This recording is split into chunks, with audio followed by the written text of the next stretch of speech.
നമസ്തേ. Shri P R നാഥൻ സാറിൻ്റെ ചൊല്ലുവിളിയിലെ ഇഞ്ചി കടിച്ച പോലെ എന്ന ഗുണപാഠ കഥ നമുക്ക് കേട്ടാലോ.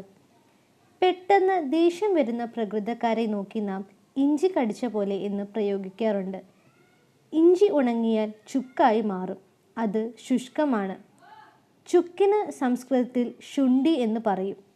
ശുണ്ഠി എന്നാൽ ശുഷ്കമായത് എന്ന അർത്ഥത്തിൽ ചിന്തിച്ചാൽ ശുഷ്കമായ പെരുമാറ്റമുള്ളവരെ ഇഞ്ചി കടിച്ചവർ എന്ന് പറയുന്നതിൽ തെറ്റില്ല. നന്ദി.